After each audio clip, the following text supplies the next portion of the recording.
Greetings and salutations. My name is OJ as always, and welcome back to another episode of the Deadlockathon, a series of videos where I go over every single character in Valve's not so secret hidden game Deadlock. I'll be going in alphabetical order from Abrams to Yamato. I'll be covering their lore, personality, gameplay and abilities, as well as their design. Please do keep in mind that everything I talk about is subject to change at a later date, as that is just the nature with a game like Deadlock that is still actively being, worked on. And if you wish to play Deadlock for yourself, I'll throw my Steam name up on screen, and all you need to do is subscribe and I'll send you a code. Very bad plug I know, but that is besides the point. With that said, our object of obsession for today is a character that is shockingly fantastic, shockingly strong, and shockingly horrific. That being none other than Seven. You will have to pardon me, I'm trying my best not to make any more electricity puns. The electricity puns are probably just going to be in the title and that little segment at the end there. But anyways, as I like to do in all of these videos, I'm going to start by covering Seven's lore, his little tidbits about him, as well as his personality. And as I do in every video thus far, I would like to start by reading off his in-game background. When mystic energy awoke on Earth, the world changed. Anything was possible. But just because anything was possible didn't mean that anything should be possible. And so the government made rules, laws, a means for US citizens to enjoy the benefits of the supernatural world in safety. But rules and laws are for lesser men. Men with limitations. Men who were not Seven. There are many rumours about what Seven did to land himself in Lost Whisper, an oubliette for the most dangerous of occultists. But there is no doubt about what happened on the night of his execution. Wards placed by the powerful ritualists of 7 different nations. Wards designed to not just prevent mystical interference with the execution, but to simultaneously obliterate Seven's soul so that it could never be contacted, resurrected, or otherwise be used by someone looking to follow in his footsteps, failed. Onlookers viewed in horror as the strongest mentalist employed by the US Army's head popped like a grape. They screamed as Scotland Yard's premier occult investigator, the one who allegedly captured Seven, crumbled to ash. Seven's body buckled and writhed against his restraints, his skin burning from eldritch electricity, and yet he would not die. He laughed. He laughed as he tore himself free from his bondage. He laughed as his captors cowered in fear. He laughed as he massacred his tormentors. He laughed as he tasted the fresh air that was denied to him for years. And he laughed when he thought about what he was going to do once he reached New York City. Yeah, Seven's actually crazy. Seven's an absolute maniac in all senses of the word. But he's an interesting type of maniac, where he's not just, I'm gonna kill everyone, I'm gonna make everyone's heads explode with electricity. No, he's more of like a controlled crazy in a way. Like, he'll say a weird thing now and then. Like, he'll go he'll say, man, I can't wait to control you, New York. And you'll look at him like, what'd you just say? Nothing, don't worry about it. But then the next moment he's threatening to pop someone's eyes like grapes. And funny I should mention that, because he does that exact thing to that exact thing to Lash. And I'm going to play that interaction because I think it's funny. You're the pit fighter, yes? You mispronounced champion. How silly of me. Mistakes happen, Glowstick. What did you call me? Glowstick.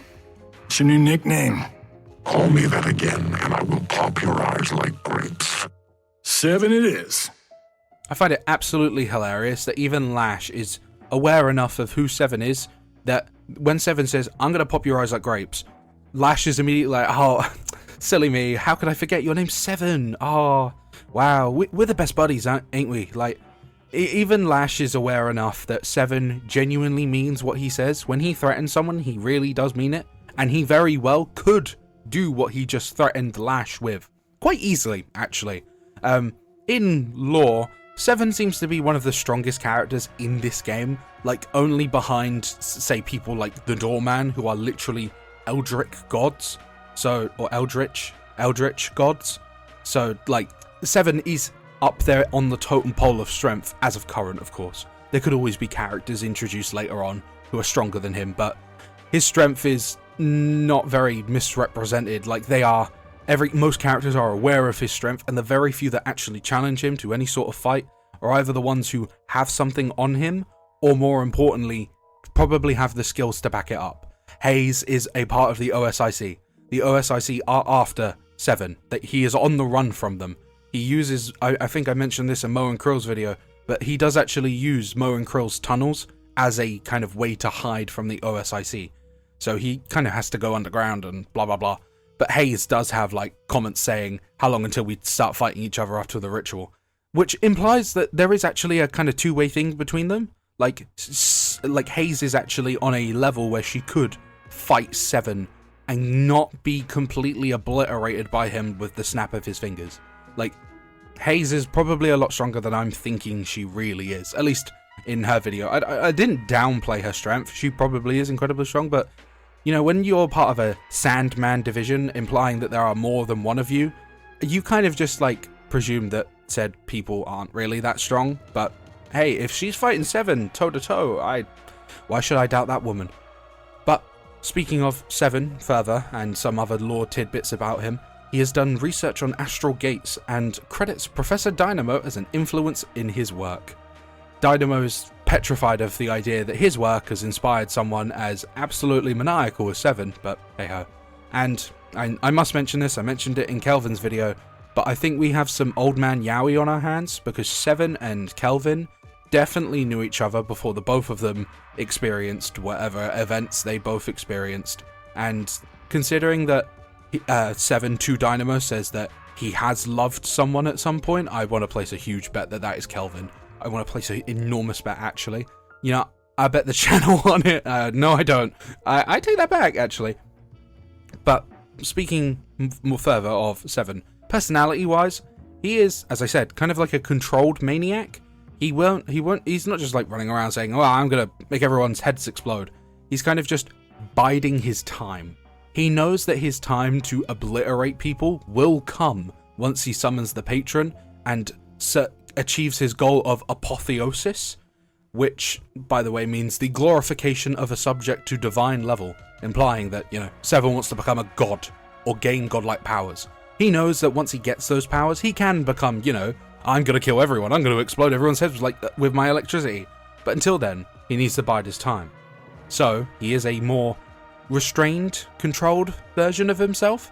Like, I know deep down he really does want to explode and destroy everything, but he has to bide his time. He's not stupid, he's very smart. Doing research on astral gates, Dynamo is incredibly smart. If you're kind of doing stuff that Dynamo is doing, I'd consider you are very smart. So he has the strength, he has the smarts. I mean, he's avoiding the OSIC seemingly quite well. And speaking of personality beyond his, you know, strength and his maniacalness, he does have a consistent track record of like criticizing characters that don't use their powers, if that makes sense. Like, I'm gonna play an interaction between Seven and Infernus, but there are other characters such as Dynamo, for example, or McGinnis, who he criticizes for like throwing away their gifts. Like Dynamo's gift of a star body, he criticizes Dynamo for throwing that away and wanting a human body back. And he criticizes McGinnis for wasting her brilliance working for Fairfax. Like, he's very critical of anyone that doesn't use their powers to their potential, because he almost like wants to see people use their powers like limitlessly. Like, for example, he respects Ivy, of all people, for seeing the world as it was and deciding it was not acceptable to her, which in her terms is defeating a crime syndicate and saving like an entire segment of New York. In Seven's terms, I don't know, guys. But anyways, as I said, I would like to now play you the interaction between Infernus and Seven. Do you miss it? Excuse me? The life you had before you put yourself in a muzzle. Do you miss it? Not everyone likes killing people, Seven. Please, I don't like murder. I'm indifferent to it. Like, the fact that Seven says, put yourself in a muzzle. Like, he is saying to Infernus that you are limiting yourself. And I find it incredibly funny that he is indifferent to murder, as if, you know, he didn't, like, laugh as he tore himself free from his bondage and massacred his tormentors. Like, come on, indifferent to murder, and you're literally cackling with joy as you kill the people that restrained you. Okay, buddy, let's be honest now. Come on, Seven. But besides all of that with Seven, like, just Seven is a very interesting character. Like, he is our resident crazy. Like, he's our resident maniac. I know you would probably expect more maniacs considering the nature of Deadlock's world, but Seven is the resident one. He has been here, I think, since the very beginning. I know he was in Neon Prime, which is, the pre-alpha to what Deadlock is now, where it was all cyberpunky and futuristic. His name, that was Gigawatt, or that was his code name. And for the most part, he has retained kind of a design from that game. I'll show it later when we get to the design. But, like, he's been around for a long time. I think he was in Deadlock to begin with. Like, he was one of the first characters. So, he's been around for a moment, and I really do enjoy him. A lot of it does have to do with his voice, though. We don't know who voice acts him, unfortunately, but the weird filter they put on his voice, like that electric-y, sort of static, electric, you know what I mean? Like, it has that weird, like, electrical vibe to it that really scratches an itch in my brain. I don't know why it's very entertaining to listen to Seven, because the weird garbled electric sounding voice he has just scratches like an itch in my brain. But before I can move on to his gameplay and all of that lovely palaver, I need, and I say this, I need to play an interaction between him and Viscous, because despite all of his strength, despite all of his maniacalness that he does try to restrain and hide, there is one thing that can put some fear into him. Hello? Oh God, it's talking to me. I'm Viscous. I can see that. I'm made of goo. This could be a nightmare. Actually, hilarious. I think it's unbelievably hilarious that Seven, in all of his strength, all of his maniacalness, and all of his power, is terrified of Viscous. Viscous, the little funny green slime man. Like, he's going up against people who are he's going up against eldritch gods, centuries-year-old vampires, and he's scared of the green goo man. Too funny. The most innocent, lovable character in this game is what petrifies Seven, and I think that's perfect. That's perfect. That is actually perfect. That's the best thing about Seven, that he's petrified of Viscous. But yeah, story-wise, Seven is a very interesting character. I want to see where they go with him. As it is stated, we don't actually know why he was imprisoned. What did he do to land himself in Lost Whisper? To him, he says that it's because he offended small-minded simpletons with fragile egos. But this is coming from a man with an ego larger than anyone else in this game. Like, the only people who probably have egos bigger are, like, Kelvin, who I am now aware is incredibly ego-driven. And, of course, Lash. Like, Lash, Kelvin, and Seven are all characters who have enormous egos. Seven would argue that, oh, no, I am just better than everyone else. But, of course, that is still, that is still an ego. You still have one. Come on, man. I know you got electricity powers, but you still got an ego. So, I think it's very interesting. I can't wait to see what they do with him. Mostly due to the fact that his sort of story is in a sort of limbo state where you can go in multiple directions. We could go backwards and learn why he was initially imprisoned in Lost Whisper, or we could go forwards and see how he deals with, the OSIC being after him and what he will do in New York, because, well, we don't know. We know that his wish to the patrons is to, apotheosis and reach a godlike state, but what would he do with that godlike power? Would it just be mindless destruction, or would it be controlled? Would there be a reason? Is there a reason for why he is the way he is, outside of, maybe some stuff related to Kelvin? But then again, as I said in Kelvin's video, I want to see where Kelvin's story goes. Seven and Kelvin probably could have a really cool sort of joint story, if I'm kind of thinking of this game's story in the way I am. The idea that, like, Deadlock's story will be actively continued, even whilst it is a live service game. Like, we'll have, like, events where we can learn more about the characters, and maybe some things genuinely just change forever.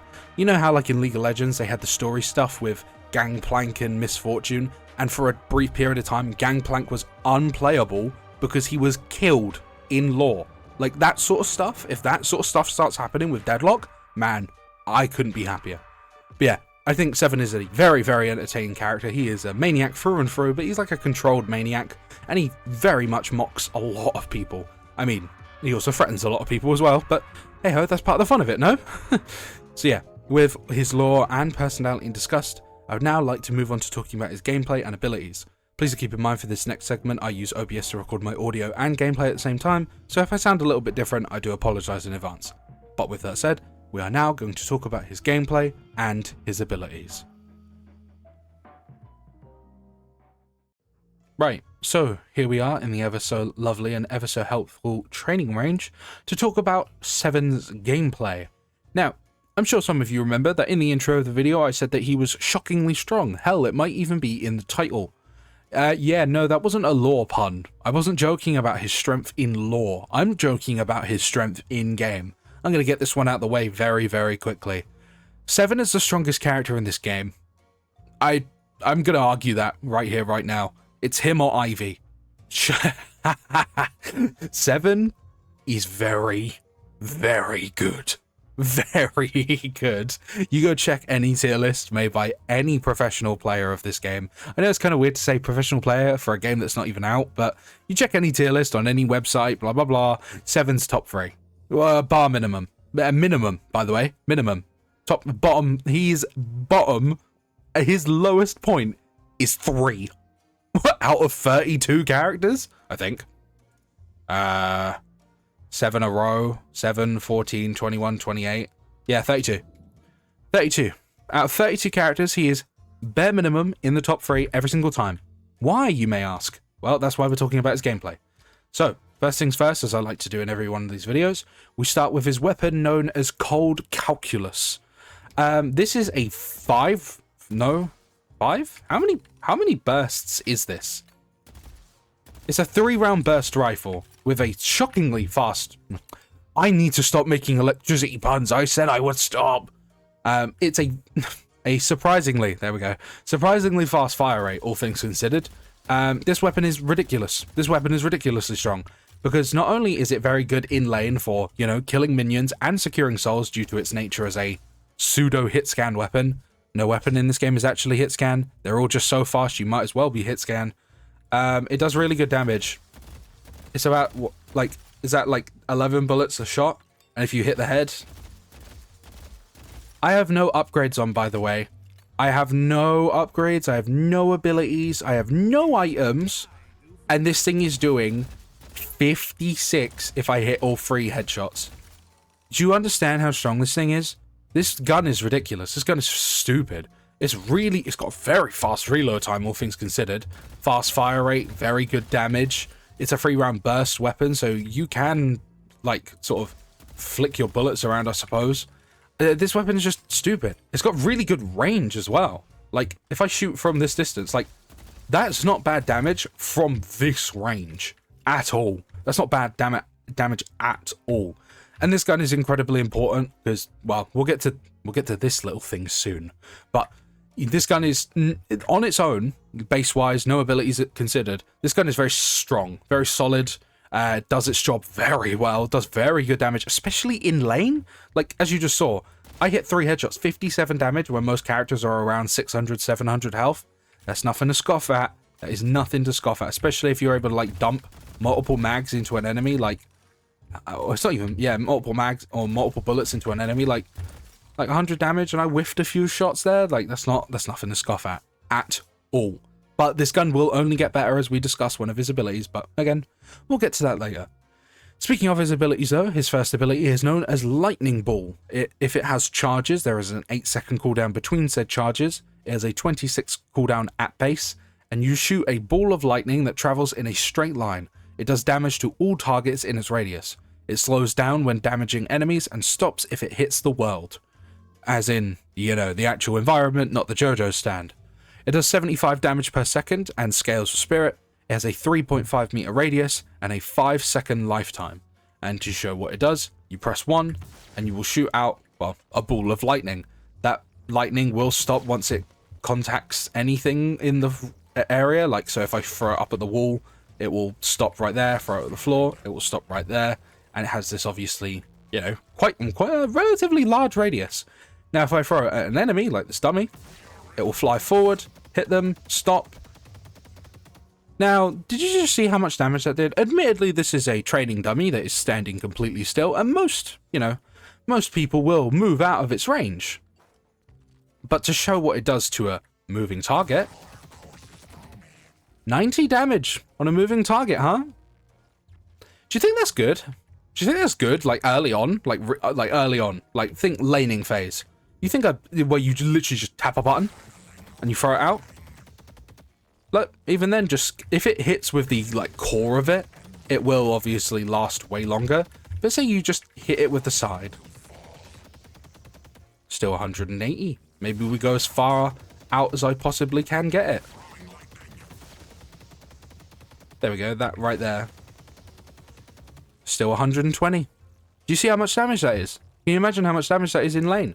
As you saw, I did 90 damage to that moving target there. Even if you throw this thing in lane towards an enemy and they get hit by it, they're going to take 60 damage. Minimum. Like 50, 60 damage. Minimum. That's very good. And what can you do in lane as well? You can lob it at minions. Or say you can area deny. Say there is a choke point that you are running to on low health during the laning phase. You just slap that down. Now what? They're going to run through that? They don't want to run through that. They're going to take way too much damage. Even if they dash through it, they'll take like 90 damage.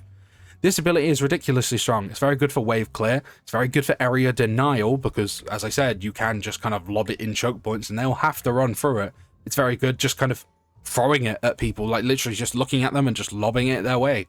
You can do a lot with this ability. It does a lot of damage, and of course it scales the spirit, and with stuff like Mystic Expansion, you can make this thing even bigger, so it will hit more people and do even more damage. You can even get stuff like Mystic Slow, which would make, you know, said item now slow people, which would make it harder to get out of if they are out of stamina or the such. This ability is very strong. It does lots of decent stuff. It's very strong in the, like, okay, let's get this one out of the way as well. 7 is the best laner in this entire game. He can obliterate minions with his gun. Normally, he has abilities that clear minions unlike anything you've ever seen, and provide area denial to stop enemies from claiming their minions with, say, like melee.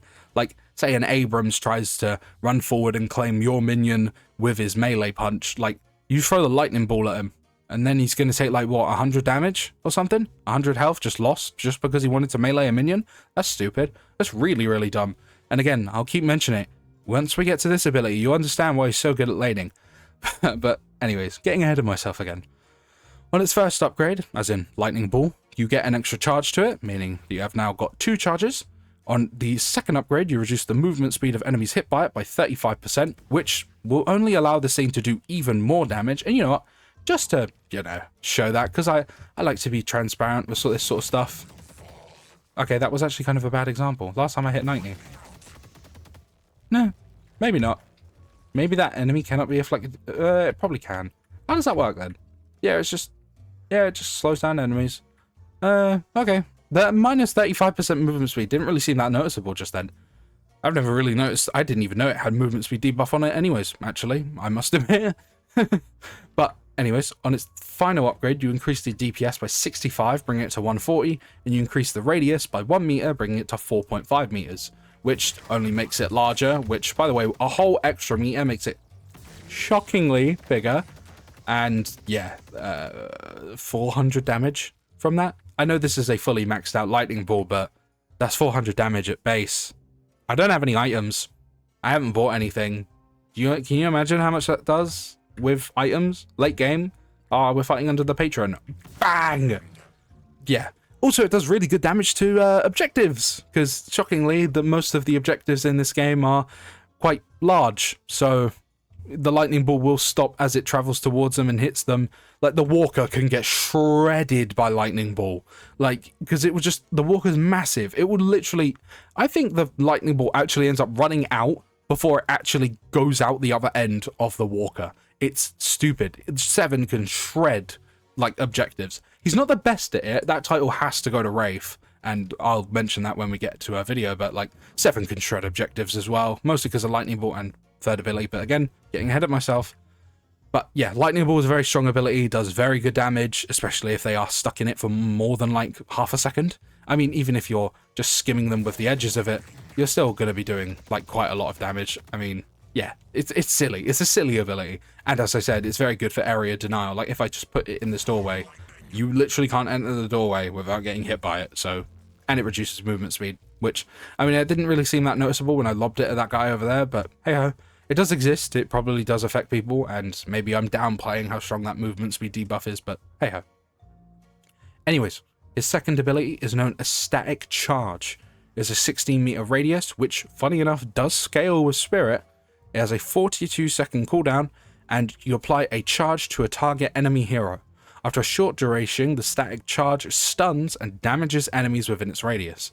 The stun duration is 0.9 seconds, the delay before the stun is 3.5 seconds, and it does 35 damage at base, and that scales with Spirit. It also has a 5-meter radius. Now, when you press 2, you sort of create this little, electric static charge in your arm, and you have a radius around you to show where you can actually apply it. And, of course, if you look at an enemy and then press 2, you will apply this sort of countdown timer to them and a ring around them to show, if any enemies, by the way, in that ring also get hit by the stun and the damage. So, under certain circumstances, you could, stun the entire enemy team. And I'm sure I've said enough in previous videos before how strong stuns are, and 7 gets one basically for free. Like, most other characters kind of have to work for them. 7 just needs to kind of look at you and put it on you. Admittedly, though, due to the fact that it has a countdown before it explodes, a lot of characters can kind of avoid it in different ways. Like, someone I've had struggles against as 7 is Mina, because she can just press 2 and dodge the stun. People like Mo and Krill can go underground, and although they'll still get stunned, they aren't going to be taking any damage whatsoever. But it's a stun. So you can stun a lot of characters out of whatever they want to do. You can stun Dynamos out of their ults. You can... I didn't mean to click on Drifter, actually. I just meant to hover over it. You can stun, like, any character that has to channel an ability, you can stun them out of it. I've stunned Lashes out of the air when they're doing their ult. I've stunned Hazes out of their ults. I've stunned stunning Viscous in his ball doesn't do much, really, but still, you get the idea. This is basically a free stun. Like, you can just kind of lob this at people. I mean, even in lane. I know, obviously, the idea is to kind of, like, use it to chain into, like, getting some damage off either with your ball or with your 3, but you can just kind of lob it in lane because it forces people to run away. Like, this ability puts fear into people. You put the charge on them, and unless they have, like, debuff remover or an ability that allows them to avoid the explosion, they kind of have to run away as quickly as possible to not let you capitalize on the stun. So, funny enough, in lane, you can really use this just to get people away. Like, say they're pushing lane, oh, I'm going to punch the minion, bang! You've got a stun on you now, you've got 3.5 seconds to run away before I lob a lightning ball at your forehead. Like, it puts fear into people. It forces them to run away from you. Or, kind of... They can just get rid of it. They really can. They can just kind of get it off of them, but then they've just used up a charge or a cooldown of that ability that they used to get rid of it. So, who's the real winner there? Yeah, that's what I thought. Like, now I've put the static charge on Mina, and now she's been forced to use Sanguine Retreat and has to wait 27 seconds for it to come back, which is actually, half the cooldown but like just over half the cooldown of static charge. But hey ho, that's besides the point. This is a very good ability, very, very good, because as I said, it's a stun. It's a stun. And its damage, which, I mean, its damage is kind of negligible. Like, the damage it does isn't really why you're using it. It's obviously for the stun. So, hey. Then again, I think radius stuff does affect this ability. I'm not really sure. I would think, like, superior duration and the such would increase how long the stun lasts, but I don't know. Either way, this is a very good ability because, as I said, in the early game, you can obviously use it to force people to get away from you. Because who wants to push 7 when they are on the brink of being stunned and can take a bunch of damage from his 3 and his 1. No one wants to do that. And if you're trying to push and punch some minions, now you're going to be forced to back up. And it's obviously good late game because it's still a stun. You're stunning people. You're going to get lots of damage out of that. Like, you might not think basically 1 second isn't very long. It is long. You can do stuff in that. You can let other people follow up on it as well. So it's a very good ability. Anyways, on its first upgrade, you reduce the cooldown by 19 seconds, bringing it down to 23, which is very short for a stun. At least I feel like for how easy it is to use. On its second upgrade, you increase the radius by 8 meters, bringing it to 13 from 5. And on the third upgrade, you increase the stun duration by 0.9 seconds, bringing it to 1.8 seconds. And just to show that extra radius, by the way, look at how big that circle is. Anyone in that circle is getting stunned. Anyone. Any enemies, any minions, maybe. And as you just saw there, like 1.8 seconds, that doesn't sound long on paper. Look how long that they are stunned for. Look, like, that is not anything to scoff at. Like, let's say just when they actually get stunned. Look at all that damage they took. They took about 300 damage whilst they were stunned. Stupid, right? Very stupid. And it plays well with the rest of his kit. Like, the stun just allows him to get the rest of his kit off a little bit more easily. Not that he needs the help. It's just, he does not need that help. But this can be a very annoying ability as well in teams. Like, say you're in a team fight, you just kind of slap that on the guy at the front. Like, say a Billy's charging at you or something, you slap that on him. He'll either try his best to kill you before the stun goes off, or he'll be forced to run away into the rest of his team, where he'll then stun all of them. But anyways, let's talk about the star of the show. Seven's best ability, Seven's ability that allows him to be as dominant, as ridiculous, as stupidly strong as he is. That being Power Surge. It has a 10-second duration, a 48-second cooldown, and you power up your weapon with a shock effect, making your bullets proc shock damage on your target. This shock damage bounces to enemies near your target, and it occurs once per burst shot. The shock damage is 10 at base. The maximum amount of targets it can jump between is 3, and the radius it needs to be within to jump is 10 meters. This is, oh, by the way, that duration scales with spirit, so it can last a very long time later on. This ability is stupid. This ability is his bread and butter. It's the best ability, one of the best abilities in the game. You just press 3, your gun is now electrocuted, and now you are dealing 10 spirit damage per shot. On top of, you know, a gun that I've already complimented highly for being very strong. I mean, look, say I just get some headshots off, right? Do you see how much damage that is? Let's spawn in some, let's spawn in some bots just to show the lightning chain effect. Let's start shooting this this Infernus. Look how much damage he's taking. Do you see that? Look, that was a full mag, almost dead. His other teammates have lost about 100 health or so. Now, I said earlier that he's the best laner in the entire game. This is why. This ability is why. You shoot this at a minion, you're not only doing the high damage from your gun anyways, but you're using the electricity and shocking it between multiple targets, whether that be other minions or other heroes. So you can do like kind of chip damage to enemy heroes whilst you're just shooting minions and clearing them up. He can obliterate these camps. These minion camps stand no chance in Seven's way. He is arguably like one of the best farmers in the game. And because he can farm so pathetically easily, he's able to buy all of his best upgrades and items before everyone else, which then results in him being stronger than everyone else. And then with him having such a high lead solely off of this one ability, he then just wins. Because this ability will do unbelievable damage later on, because obviously you're, any effects, any like for example, suppressor, your lightning bolts are going to apply suppressor. Any sort of items that apply a negative debuff on hit for like spirit damage will do that. Like, you can get escalating exposure is incredible on him because every single shot of Power Surge is applying escalating exposure. Any item that applies a debuff on, hit with your spirit damage, like Mystic Slow, you're basically, you activate 3 and everything is going to be taking or everything is going to be slowed by 30%. Stupid. That's stupid. That's stupid. All you need to press the button and just hit your shots. That's so dumb. That's unbelievably dumb, actually. And as I said, he's just the best farmer in the game. He wipes the laning phase, and since he wipes the laning phase, he can just farm camps. Well, like, the enemies kind of have to just... He clears all the minions immediately, and then the enemies kind of have to just wait for more to show up and kill your minions, which then allows you to just run off elsewhere and kill some camps and then come back and it's like, oh yeah, let me just obliterate all of your minions again.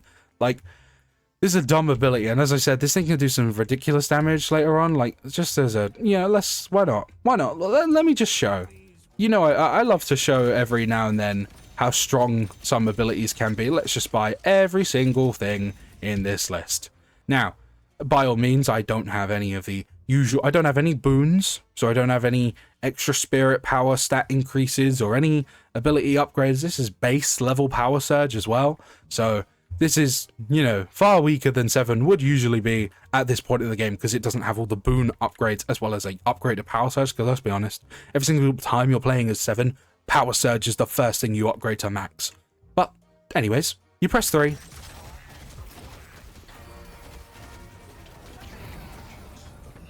See what I mean? Do you understand the issue here? Look how long this is lasting, by the way. What's the duration on this thing? 22 seconds? By the way, its cooldown starts the second you initially activate it. At least, if I remember rightly, I could be wrong. If I am wrong, I will correct myself. Nope. The second you activate it is when the cooldown starts. So, it will be cooling down the entire time you're using it. So, as you see here with all of these items, it has a 22-second duration and a 34-second cooldown. So, by the time this runs out, the cooldown is only 12 seconds. 12 seconds without this ability up? Insane. And that's ignoring the fact that, you know, actually, why am I pressing that button? If I just reset myself. Just as a, you know, show of... I've already showed how strong the ability is, right? You understand how strong it is now. If you didn't understand that before, or you've never fought a 7 before, you'll now understand how strong this thing is. But look what its first upgrade is. You reduce the cooldown by 15 seconds, bringing it down to 33. Now, if we buy every single one of these items again, just to, you know, make the show of it, right? Because I like to display these sorts of things. Its duration is 21 seconds, and its cooldown is 23. 2 seconds. 2 seconds when this ability is not up. You saw how strong that was? You saw how much damage Infernus just took? 2 seconds where 7 is unable to do that. Unbelievable. Stupid. Strong. Shocking? Even? This ability is dumb. I haven't even talked about the second upgrade or the third upgrade. Like, just stupid. 7 is dumb. He's so strong. All because of one ability. Anyways, on its second upgrade, your shock damage applies a 15% or a minus 15% spirit resist on enemies for 8 seconds, which is only just going to let you do even more damage on top of anything that you have, such as escalating exposure, which reduces their spirit resist anyways. And on the third upgrade, you get an extra 12 shock damage, making it 22 at base. It gets improved spirit scaling, and the amount of targets it can jump between increases to 6. What? I don't even need... Do I need to say anything? Do you think I need to say anything any more about this ability? You understand how strong this thing is, right? I feel like I've made my point very clear. This is 7's best ability. It's one of the best abilities in the entire game. It is a monster for wave clear, monster for camp clear, monster for killing people. This thing does stupid damage to towers and walkers and stuff. Like, 7 does it all. There is not a single thing that 7 is bad at. Like, he even has 3 bars of stamina. You would think someone this strong with all of this power would have like 2, because he has so much stuff to compensate.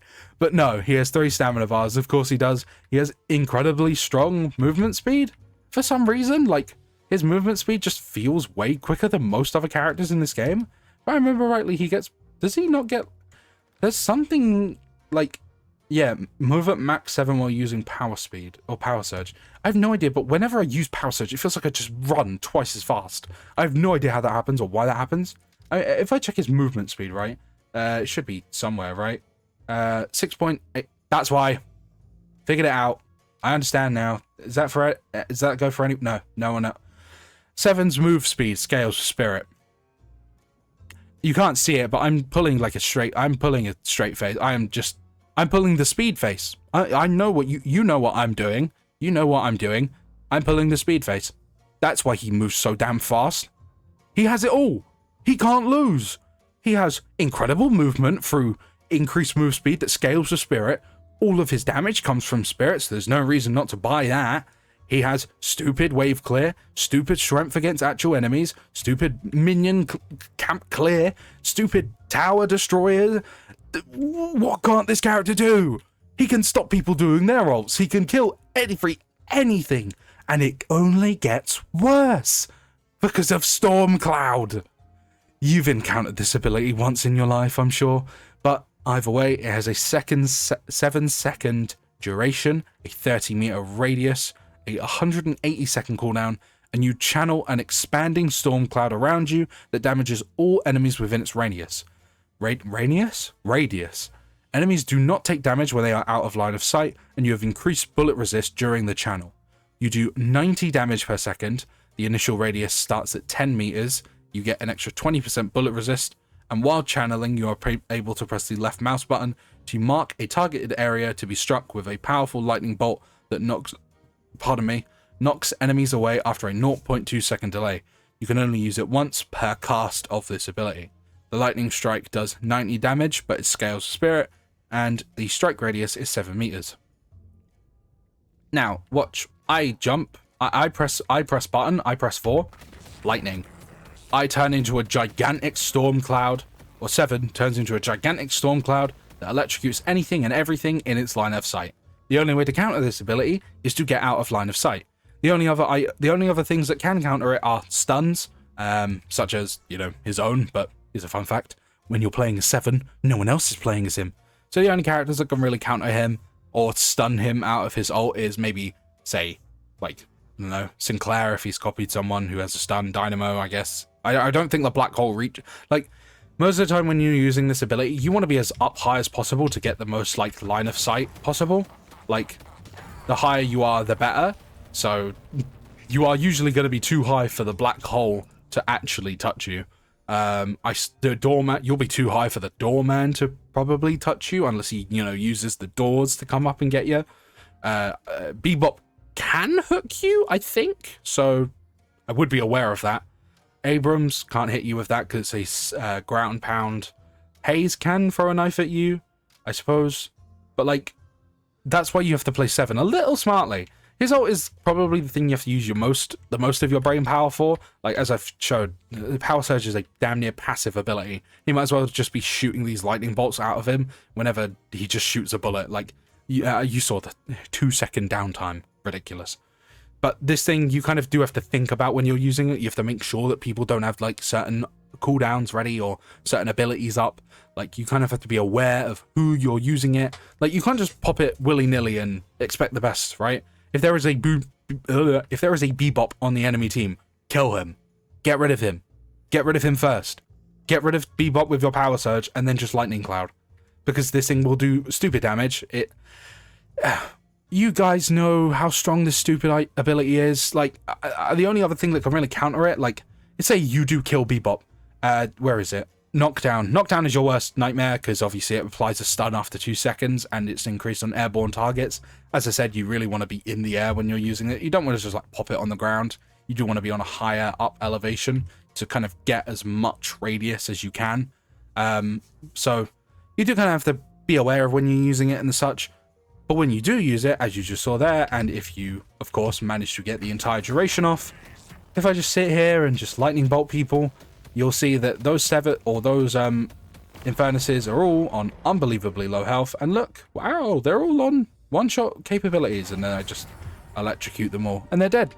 Remember, of course, everything that you do, everything that you buy is only going to make this ability stronger and stronger. He's probably one of the best lightning scroll users in the entire game. Damage from your ultimate applies a stun and deals bonus spirit damage after a short delay. You deal a stun on a single lightning bolt from your ultimate, which targets everything and anything in its radius. Just like that. And you're applying minus 30% move speed on spirit damage? Yeah, it's stupid. That's just stupid though, isn't it? It's just really dumb.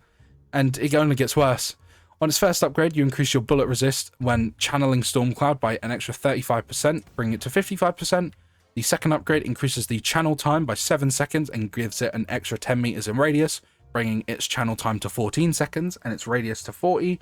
And on the third upgrade, you increase the DPS by 60, bringing it to, I think, 150 at base, and it allows movement control.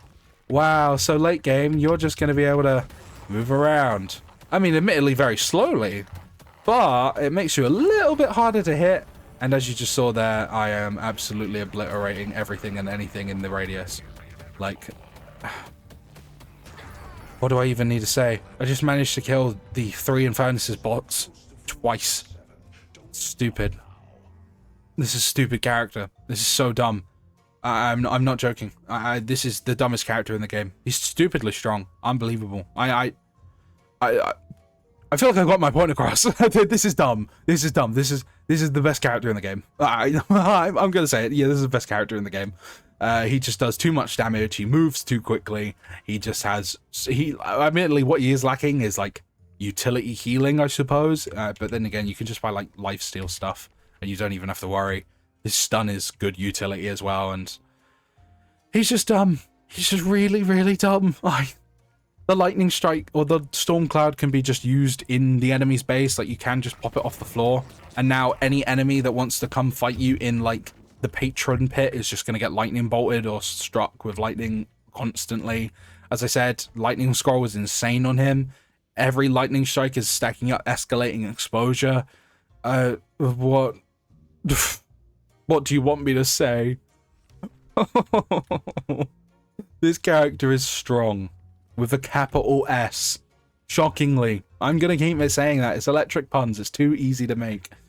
But yeah, best character in this game. Strongest one, probably. The only other characters that even compete with him are probably like Ivy.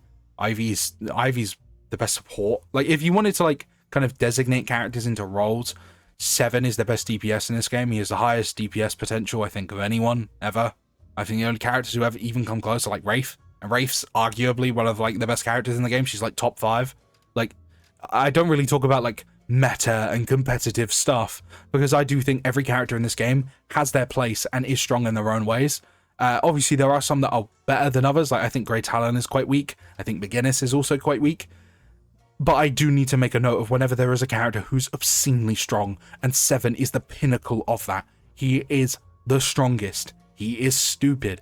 He is very easy to play as well, which is why he's so strong. Like, Paradox as well is quite strong, but you do need some knowledge of how to use her abilities before you can just jump in and do things willy-nilly. Like, the Kinetic Carbine requires you to aim quite well, but 7, you're a 3-round burst. You just hit like one bullet and Power Surge is going to obliterate someone's like health bar by a good 10-20%. He doesn't need to think. I was quite quickly reminded when I played Deadlock with one of my friends the other day. They do still have the little green thumbs up icon to show what characters are recommended for newer players. 7 is that. 7 has the green thumbs up icon. They know he's easy. They know he's good for new players, and he is strong. And the reason for that is because he's unbelievably high scaling, unbelievably high damage, unbelievably easy to use. What do you want me to say? Stupid. I've made my point. My point is, as I'm sure you're aware, 7 is the best. 7 is the strongest. He does the highest damage of anyone in this game. And anyone who tries to tell you otherwise, I feel like they might just be coping a little bit. I'm sure someone in the comments may try to say that someone else is better, and honestly, I do think it's quite interchangeable whether it's Ivy or 7 as the strongest. Just depends on what you prefer more. Either Ivy's very, very strong disrupt and the best ability in probably the entire game. It's Power Surge or Watcher's Covenant are like neck and neck for best abilities in the game. Watcher's Covenant just does too much for one ability to be ignored, but 7's raw damage output is unbelievable with Power Surge. And as I showed, 2-second delay, at least with, you know, this build, which I really like. But anyways, moving on from his unbelievably strong gameplay, we need to talk about his unbelievably strong design. I will admit immediately, I need to mention 7's design is slightly unfinished, I will admit. As you can see, his trousers have yet next to no texture, so does his shoes. I will admit his upper half is far more impressive, but besides that, I do think 7 is kind of due for a model upgrade. I am actually kind of surprised he didn't get one with the recent wave of Wraith. Yes, I remembered her this time. Wraith, Vindicta, Lady Geist, Ivy, Lash, etc. Pocket as well. Like, I am quite surprised 7 didn't get one, as the majority of the characters that they pick to get like new model upgrades are, you know, they're popular characters. Like Lady Geist, as I've mentioned or argued, is the face of this game. I mean, when you click to play the game, she's the first one you see. Like when you you go up to the person in the lobby and it's like, oh, play game, and it's Lady Geist is right there. She's the face of Deadlock. So, and Ivy is incredibly popular. Lash is incredibly popular. Vindicta is quite popular, especially in the competitive crowd. Same goes for Wraith. Pocket is very popular in the competitive crowd as well, due to their burst damage and such. But I'm really shocked that 7 didn't get anything. I'm really shocked that he didn't get the model update, because he doesn't need it, right? His design is unbelievably good, unbelievably iconic, and I just stop from head to toe. I don't really know what this thing is on his head. Somewhat McGinnis calls it a hat, and I did just notice he's bald. It's like an electrical conductor of some kind, like an electrical plate conductor, I would presume, mostly due to like the Tesla coils sticking out of the sides of it, as well as the little coils sticking out of his head. But like I'm not sure what this is, but this is a very unique design idea. It's almost very similar to like those samurai hats, like the big straw hats that kind of cover the eyes somewhat. Like, I mean, as you can see, 7's eyes are actually covered by the hat due to the way he stands. He kind of has his head like slightly tilted down, and you know from the way I just said that I actually tilted my head down as well. But like, this is a very iconic design piece of iconography. Like, immediately he has a recognizable silhouette through the weird discus hat on his head, as well as, you know, the electrical pylon sticking out of it. His face, though, is so interesting. For the longest time, I wasn't really sure what 7 was, like, facially. Like, he's like a weird black mush, goopy looking fella. And now I know, thanks to his lore entry that I finally read for this video, that's his skeleton. His skeleton itself is lit up by the lightning that encompasses his being. The black skin isn't just like, the black skin isn't just a random choice. It's burnt. It's burnt skin. His own electrical power has burnt his own skin to be pitch black and made it so his face is just like melted off and become this weird goopy mush to show a glowing skeleton beneath the actual like skin. Like, that grin he wears isn't human in any way, shape, or form, because it's his skull.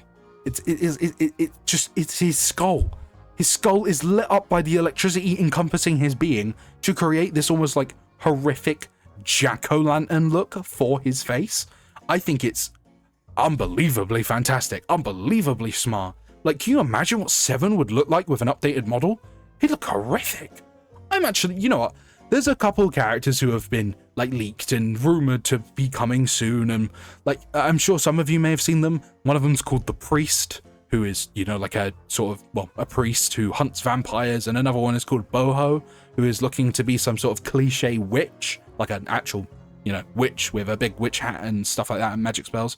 I think the both of them have a high chance of actually coming out soon. The both of them seem relatively finished kit-wise. They are simply missing a model and voice lines, I think. So I think it's not out of the question that they could be coming soon. And I know we just got like 6 new characters, but who's to say they could be coming soon? And I think tying them into a Halloween update alongside 7's redesign or new model would be a genius idea. But anyways, continuing on for 7's actual design, he has like a power box on his back, like a voltage indicator. Like, clearly that was the thing attached to, I want to say they tried to kill him by electric chair, which I think is kind of, like, it looks like the sort of switches that they pull for the electric chair, which is obviously quite fitting for, you know, Seven, a man who is made out of electricity. He's kind of got like wires kind of detached, hanging off, which implies he kind of like ripped himself out of his restraints. I mean, he did, we know that. He's got like a bunch of electrical wires all attached to his like head and back and chest, which maybe they're limiters, or were limiters, like kind of restraints to stop him from using his full strength or whatever, because he does have like an inmate number across his chest, which is 4279. And speaking of the inmate part of him, he kind of has a weird combination of like the two iconic prison jumpsuits.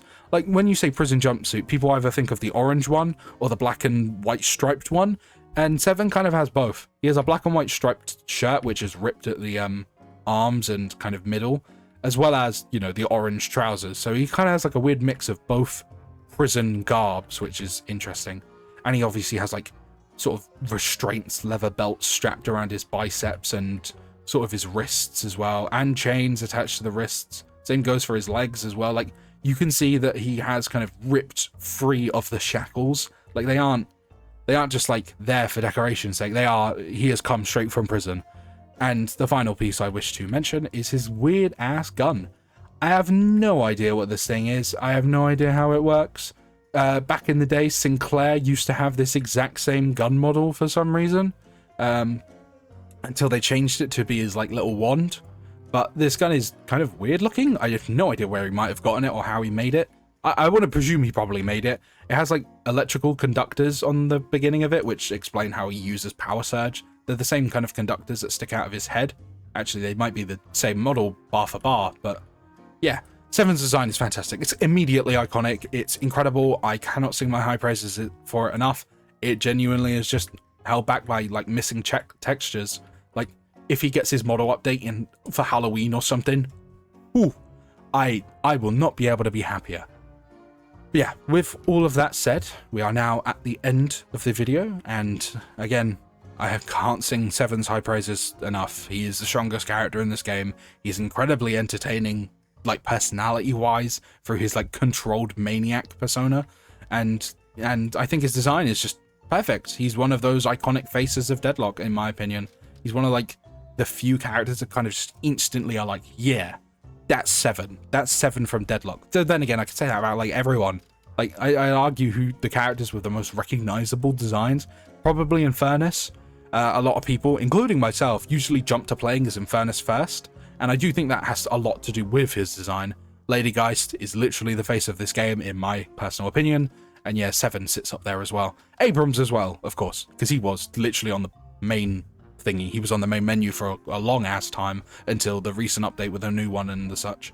So yeah, like those characters are Abrams, Lady Geist, Infernus, Seven. They're all very iconic, and the game's not even out yet, so only sings high testaments to how good Valve is at designing these characters, from everything like gameplay, lore, and actual character designs. But yeah, this is the end of the video. I hope you have enjoyed to your fullest extent. I hope you like, comment, and subscribe, or if you feel so inclined, if you enjoyed the video, etc., etc.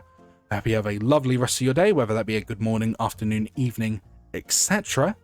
And with that all said, the next object of obsession in this series will be none other than Shiv.